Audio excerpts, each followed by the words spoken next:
afternoon, members of the Committee of General Affairs, members of Parliament, support staff, radio listeners, TV viewers, those following via social media, and members of the media.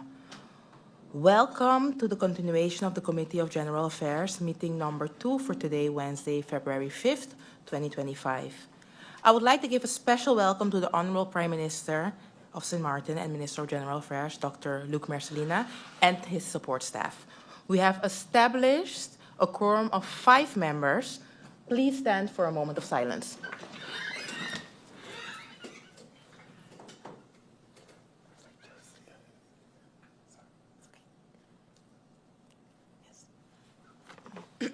Thank you.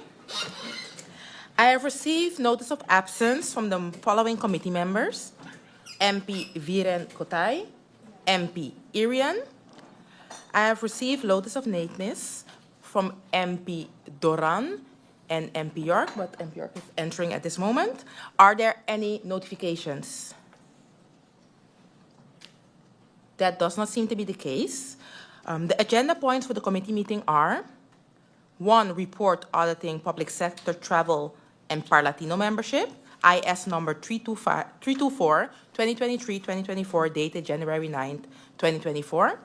Agenda point number 2, discussion with the Minister of General Affairs on the changes in granting the Dutch nationality on St Maarten, IS number 1079-2022-2023, dated September 6, 2023.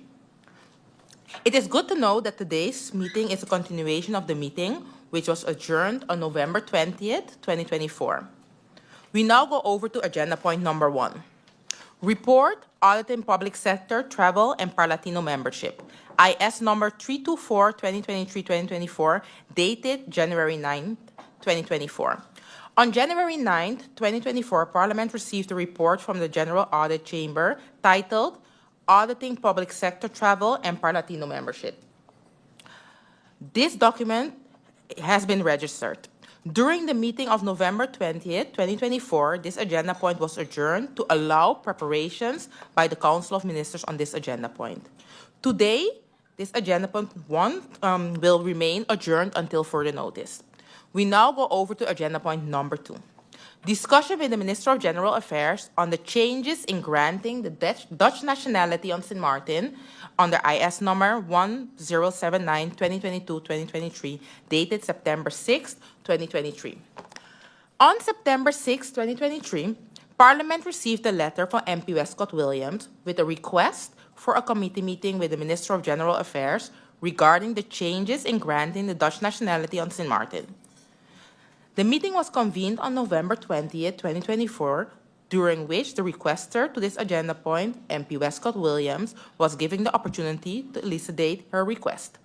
This was followed by some opening remarks by the Honorable Prime Minister, Dr. Luc Mercelina, and a presentation by civil servants of the Civil Registry. Members of Parliament were then given the opportunity to pose questions to the Prime Minister and Minister of General Affairs.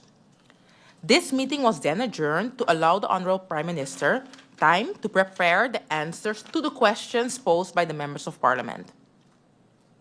The answers to the posed questions were submitted to Parliament on November 29, 2024, and registered on the IS number 334-2024-2025, and this is available to the members via the General Parliament team.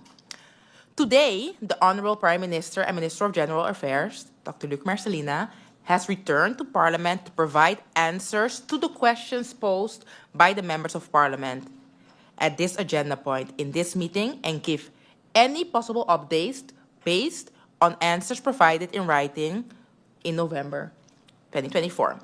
I will now give the floor to the Honorable Prime Minister to answer the questions posed by the members of Parliament. Prime Minister, you have the floor.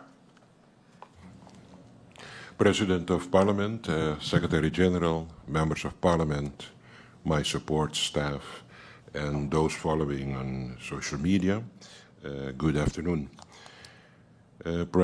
President, as you said, I will start immediately by giving answers to the members of Parliament on the basis of the topic that is today on the agenda.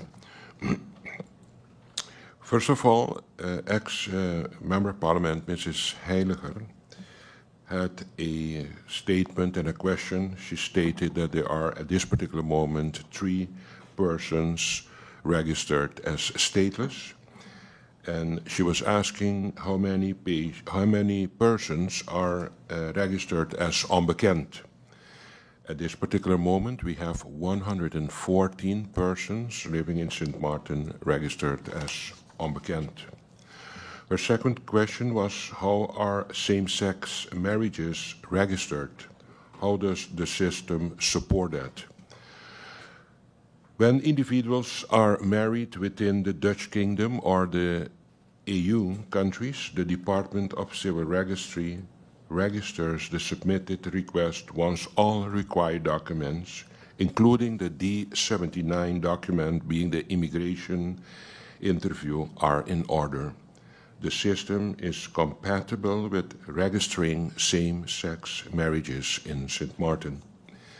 Her third question, for kids born in the United States with parents with Dutch citizenship, why is it that with renewal that a birth certificate is needed?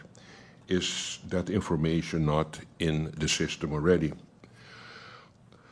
All first-time passport applications must include a birth certificate, even if the individual was only recently registered in the basic administration. For all subsequent passport requests, a new birth certificate will not be required. This requirement applies only for the first-time application for a passport within the basic administration of our country. MP Duran had the following question. Mention was made that someone will not lose nationality if it will make them stateless. I am aware of instances where persons have lost their nationality. What is done in cases like this? In St. Maarten, there are until now no recorded cases where an individual became stateless solely due to the loss of Dutch nationality through the Department of Civil Registry. However, there are 3 noteworthy situations that I will like to discuss. The first one is the individual voluntarily renounced their nationality after losing Dutch nationality. There was a court hearing and the person lost the case. The second option is the individual failed to comply with the requirement to renounce their original nationality within 6 months of acquiring Dutch nationality. As a result, the END in the Netherlands issued a letter declaring that their Dutch nationality was considered never acquired. As a result, the IND in the Netherlands issued a letter that this was never acquired, as I say. Following this, the individual renounced their original nationality, thereby becoming stateless. The third option is an individual submitted a fraudulent school certificate during the naturalization process. Consequently, the IND revoked the grant of Dutch nationality. Since the individual had already renounced their previous nationality, they became stateless. The second question of MP Doran. St. Maarten doesn't control nationality. What happens when they lose passport or ID cards? What are the safeguards in place? Can we then work on a policy? Is this being thought of? Is there any progress in this area? Clarity on a joint policy between AZ and Justice to safeguard persons in these cases to get ways and means of identification. In these cases, the Department of Civil Registry works closely with the Governor's Cabinet, also with policy advisors and the Justice Department. However, the individuals involved must be willing to cooperate also.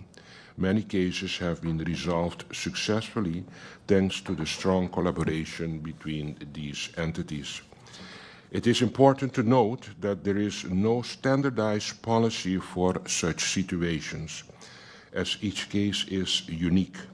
In most instances, the individuals do not become stateless, but instead refuses to contact their respective authorities for assistance because they wish to retain the Dutch nationality, which is not possible without their active involvement.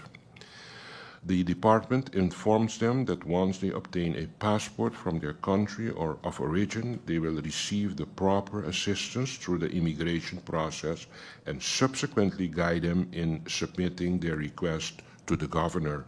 It is a collaborative process that requires effort from both parties. Question number 3 from MP Duran. Only 3 being stateless is interesting. However, I have to trust the data. What do you advise for persons that don't have anything? What advice for persons in this situation?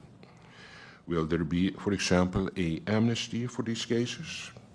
There are only, indeed, in this case, 3 persons in the basic administration of the Department of Civil Registry that are stateless. The department is of the opinion that an assessment should be conducted to determine the number of undocumented individuals in St. Maarten due to loss of nationality or statelessness. The proposal is for this to be a collaborative effort between immigration and the civil registry to identify such cases. The Civil Registry, as an execution department, is responsible for implementing policies but does not have the authority to make policy decisions. The result of the mentioned assessment can indicate if an amnesty policy is needed.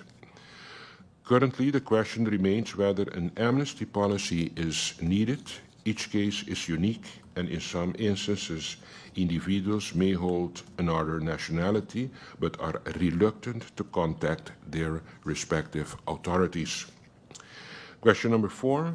Persons born here or in Jamaica or from Jamaican parents or Haitian parents in certain instances where there is civil war. Where there is civil war. How does this work? Or any other part of the world? How are these things handled in general? Is leniency applicable given their current situation? Yes, leniency is considered in some cases depending on the situation. All relevant information is available on nederlandwereldwijd.nl, which provides details on whether a country is experiencing war, if a Dutch embassy is active in that country, and whether it is possible to obtain documents from there. For example, despite the ongoing crisis in Haiti, the Department of Civil Registry is still receiving documents from Haitian authorities. Haiti has a consul in Curaçao who visits St. Maarten on a regular basis to assist Haitian citizens with documents such as passports and birth certificates. This demonstrates that even in challenging circumstances, efforts are made to ensure access to necessary documents. Questions posed by MP Westcott Williams. Given the reference to the numbers between the census data and the civil registry, can we receive an update number with respect to population broken down in various categories? This information has been sent, it's quite some data, was sent and forwarded to Parliament on December the 18th, 2024. A topic that the MP touched on was the pension also for persons who may no longer be here and are abroad. Am I to assume that if that is the case, that the person will be collecting the total amount of pension, albeit a reduced amount if he or she no longer is living in St. Maarten? The reference is about the persons collecting a full pension as residing here, while this is not the case. The answer is no. The assumption is not entirely accurate.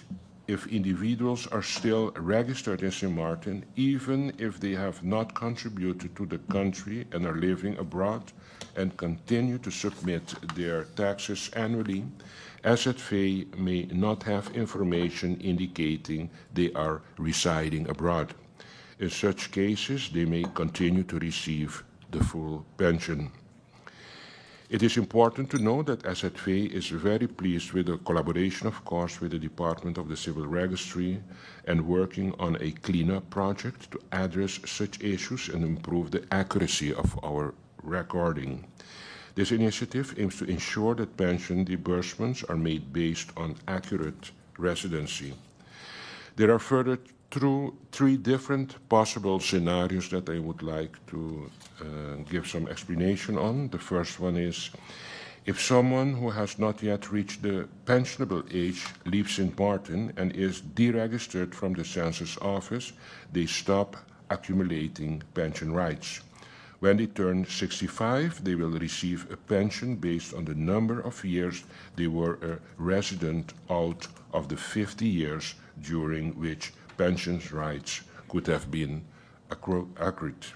This means they will receive a proportionate amount calculated by the amount of years divided by 50 as a maximum for their pension. The second scenario is some individuals remain registered as residents of St. Maarten but do not actually live here on St. Maarten. When applying for an old age pension, they may claim to have resided in St. Maarten the entire time being the 50 pension years. If there is reason to believe they were absent for a period, efforts will be made to verify this, and any such years will be deducted from the 50 years calculation, reducing, of course, the pension amount accordingly. If a pensioner is already receiving the full pension and decides to leave St. Maarten or is already living abroad, that is the third case, their pension amount will remain unchanged. Question number 3. Is the Prime Minister and or another minister aware of the migration needs assessment of St. Maarten as conducted and reported on the IOM, the International Organization for Migration? Can this report be actually pulled up and inform Parliament on government's reaction and action? Recommendations are made in the report on population and migration and registration. The MP is referencing a report published in 2021 by the International Organization for Migration.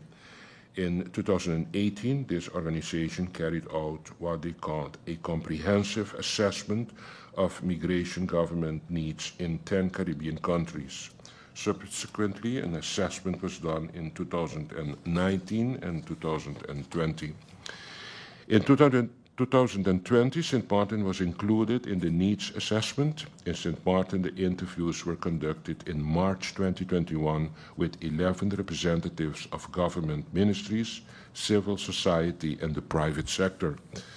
Interviews with government officials included representatives of the Ministry of Justice, the Ministry of VSA, and the Ministry of TIAT.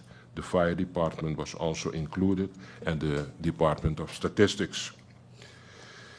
Question number 4, revocation of Dutch rights. Are you aware of a case in Curaçao where the Dutch rights were revoked from a person and that person took it to court and the court decided that neither Kransje or the minister could take away the Dutch rights from someone?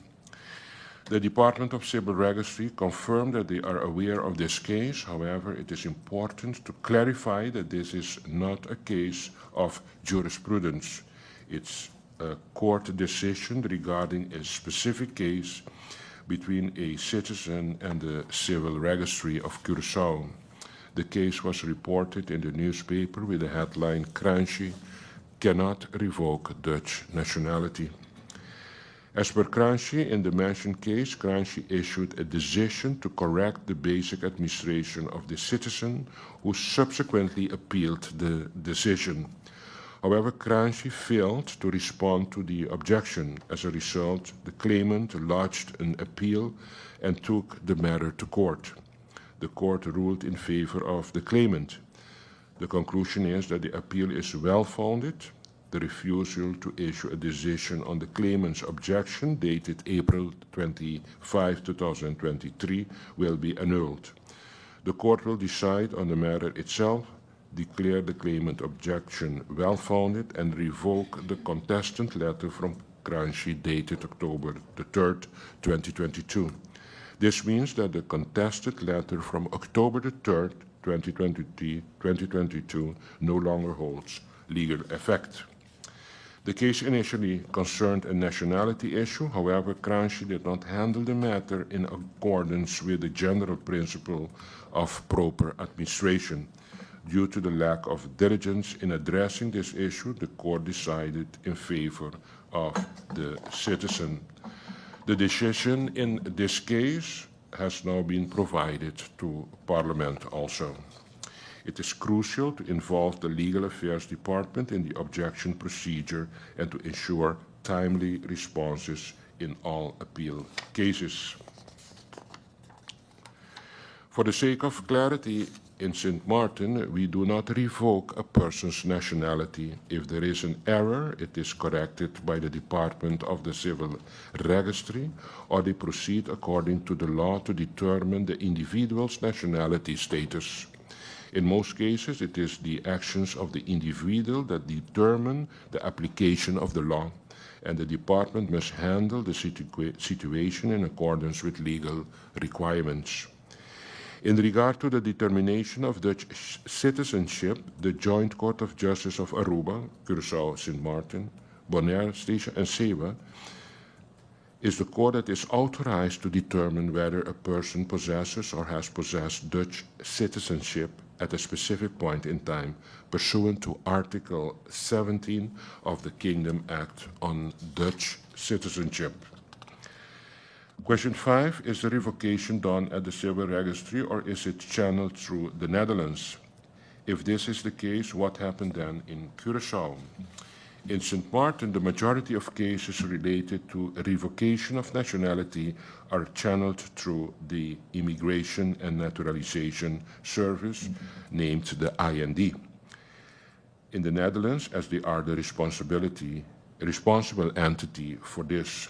However, in certain instances, if there are prior cases or specific circumstances, we may apply the same legal provisions locally.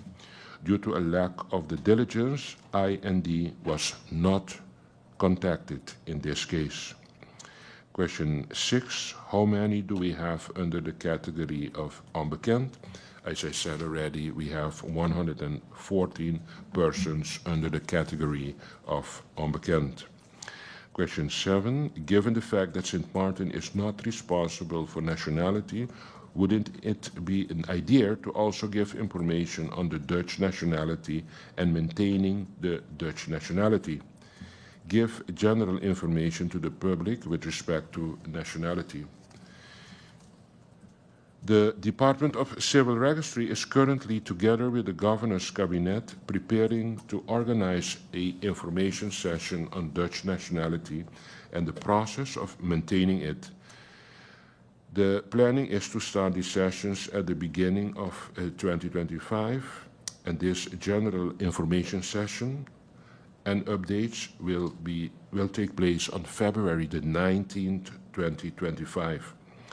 After that, other information sessions are in the planning and dates will follow when finalized.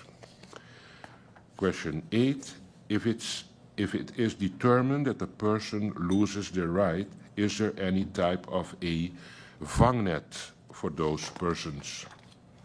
If it is determined that a person loses their right, the department typically guides them on how to proceed with obtaining the necessary documentation to regularize their situation. The focus, therefore, is on providing support and direction to help them navigate the process effectively. Question number 9. What we see is that we are becoming a country with nice policies. However, these are shelved with no plan of approach on steps to be taken to execute and inform Parliament of its response to migration needs to St. Maarten.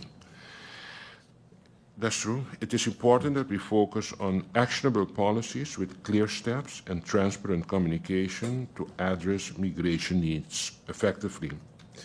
It is a fact, of course, that we are in lack of executors at this particular moment, but it has full attention of the government. Question number 10, can any update be given with respect to the street naming project? I have asked an update, but I'm still awaiting the update from the Department of VROMI that has been requested. The moment I have received this update, I will give the answer and forward it to Parliament. Question 11, the reference is made to e-government, governance and digitalization. How close are we to the part of having a PIN by whatever name, a personal identification number, for example? Why can't Parliament be part of the digital government program? The legislative and policy review, as well as technical design for a national digital identity, is expected to start in January 2025. This will then support the implementation of a digital identity solution linked to a unique identifier.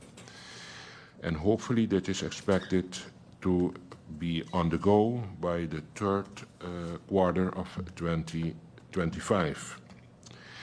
The digital government program was scoped with the support of the World Bank and the NRPB to address fundamental elements that are needed to further support digitalization efforts throughout government and the country. Considering the effort needed to address this foundational aspect, it was not possible to incorporate all digital initiatives under the program. However, through the Digital Leadership Team ICT Department, we are updating our digital initiatives roadmap and would be happy to support and include Parliament as part of this roadmap. Going now to MP Lacruz. Letters will be sent. This needs to be looked into and have a discussion with the post office. Even voting cards were thrown in one mailbox. Government will consult with the post office on this matter. This should be actually a collaboration between the post office and VROMI to reorganize this problem. Please note, however, the Department of the Civil Registry sends the letters to the post office, and it is the responsibility of the post office for the further handling of this. However, I agree, of course, with the Honourable Member of Parliament that it needs to be looked into, and as mentioned, government will meet with the post office and, of course, the Ministry of VROMI, as has been mentioned, to have this discussion and take decisions on the way forward. A meeting, by the way, with the post office is being scheduled coincidentally for next week, and this will be on the agenda.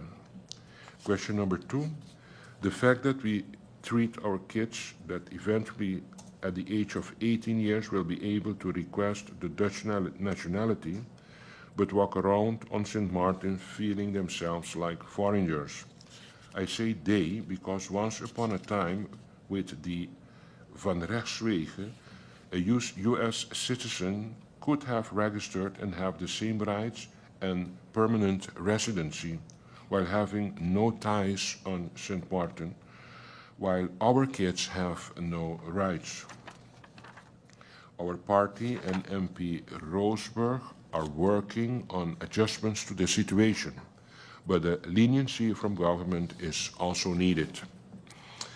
This is primarily a matter for immigration. However, from the perspective of civil registry, there are situations where children are born on St. Maarten to foreign parents who do not take the necessary steps to obtain their children's documentation from their home country. That is also a reality that we encounter on a regular basis. This lack of action can complicate the process. If the parents had secured the appropriate documentation, it would have facilitated the child's ability to obtain a residence permit. Once the child reaches the age of 18, they would then be eligible to apply for Dutch nationality through the option procedure. Question number 3 from MP La Cruz. I do understand the cleanup that is necessary, but what happens when an individual cannot receive a birth certificate from places like Venezuela, Haiti, or the Middle East? What is the plan of government to deal with that situation? Are they granted leniency? Are there solutions for these problems? This information is not known for the general public.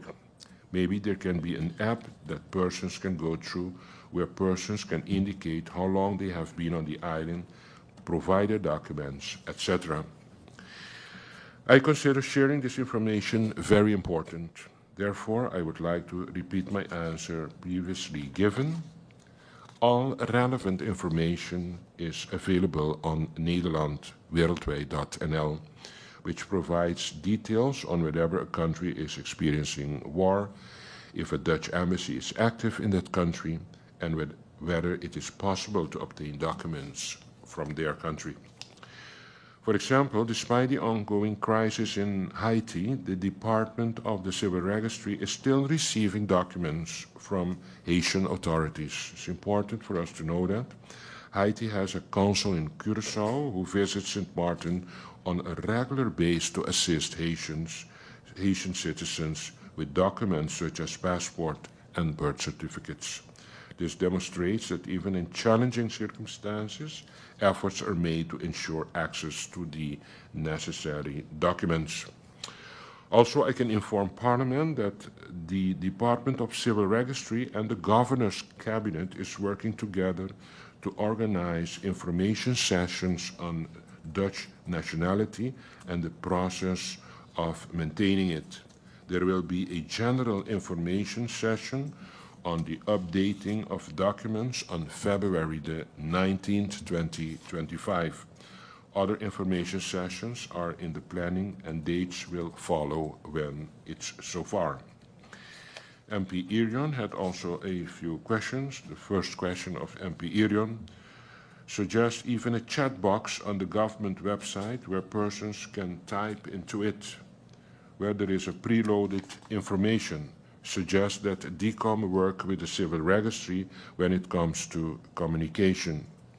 Of course, we can explore the possibility of incorporating this feature through the e-government platform. A chat box is a good idea. In the short term, however, DCOM will work together with the Public Service Center to come up with a frequent ask question session. Once these questions and answers have been formulated, they can be sent to DCOM, Webmaster, and Computec to handle the template and structure. I can also inform Parliament that I have received an extensive draft communication plan from the DCOM and the Public Service Center, which I will discuss with them, and the final product will be presented to Parliament.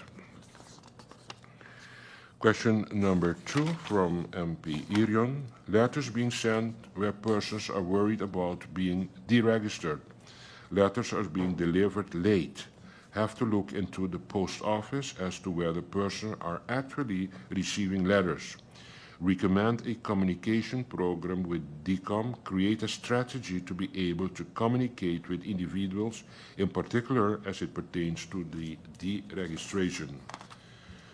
The mentioned concerns were already addressed in my previous answer just now. I can inform Parliament that creating a strategy would likely require increased manpower to manage and execute the communication efforts efficiently. I have received an extensive draft communication plan from DCOM and from the PSC, which I will discuss with them, and the final product will be presented also to Parliament. Question number 3 from MP Irion also. Where are we with the eGov and how is it being connected to our tax system? And in the meantime, can't we now just start to consolidate all the various entities such as Chamber of Commerce, AZV, etc.? The e-governance project is currently transitioning from a procurement phase to a design and implementation phase. Through the support of different experts, we are expected to start in February with the review and drafting of legislation and policies, as well as technical designs in the areas of digital ID, e-signature, and data exchange.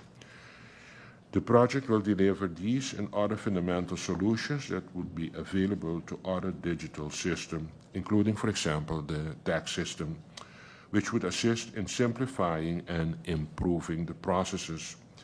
The project has already started to engage with various internal and external stakeholders in an effort to improve collaboration so that service delivery and processes can be enhanced through the solution delivered within the project.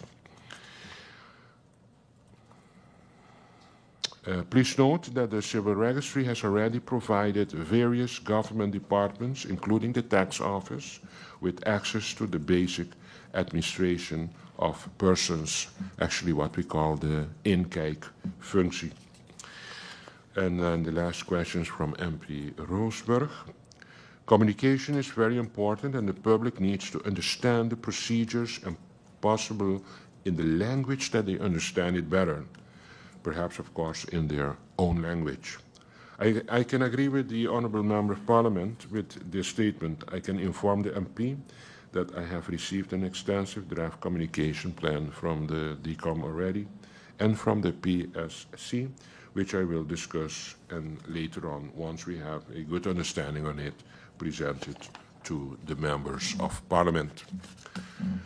President of Parliament, I think and I hope that I have adhered to giving questions to the answers of the members of Parliament and would like to thank you for your attention. Thank you, Prime Minister. Is there any need for a round of deliberation